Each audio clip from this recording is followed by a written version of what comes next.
Hi guys, నేను మీ కరుణ్ బండి.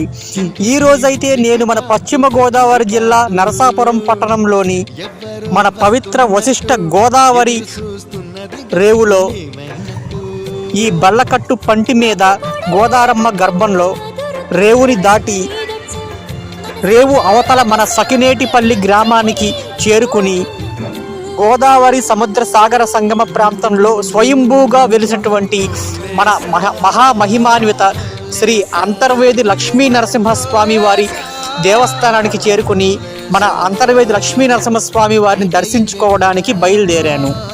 మన నరసాపురం పట్టణంలోని ఈ పవిత్ర వశిష్ఠ గోదావరి రేవు ఇటు మన పశ్చిమ గోదావరి జిల్లాను రేవు దాటితే అవతల పక్కన ఉన్నటువంటి మన తూర్పు గోదావరి కోనసీమ సకినేటిపల్లి గ్రామంలో అటు తూర్పు గోదావరి జిల్లాను పశ్చిమ తూర్పు గోదావరి జిల్లాలను కలిపే అనుసంధానం గోదారమ్మగా ఎంతో పవిత్ర విశిష్టమైన గోదావరి అండి ఇది.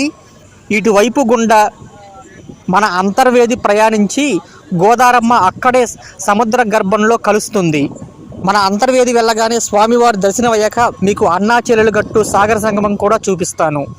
మన నరసాపురం నుంచి ఈ గోదారమ్మ రేవు దాటి సకినేటిపల్లి వెళ్తే మన అంతర్వేదికి ఆటోలు అందుబాటులో ఉంటాయి.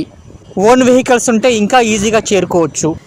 అలాగే మన ఈ నరసాపురం వశిష్ఠ గోదారమ్మ రేవు దాటి సకినేటిపల్లి వస్తే మన కోనసీమలోని ప్రధాన పట్టణాలైనటువంటి మల్కీపురం, రాజోలు మీదుగా అమలాపురానికి ప్రతి 5 నిమిషాలకి ఒక ఆర్టీసీ బస్సు అందుబాటులో ఉంటుంది.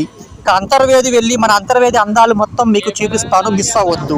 మన నరసాపురం గోదావరి రేవులో పంటి ప్రయాణం ఉదయం 6 గంటల నుంచి రాత్రి 11 గంటల వరకు అందుబాటులో ఉంటుంది.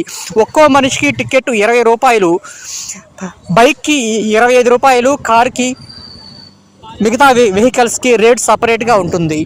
మన గోదారమ్మలో ఎంతమంది ఈ బల్లకట్టు పంటి ప్రయాణం చేశారో నాకైతే కామెంట్ చేసి చెప్పండి.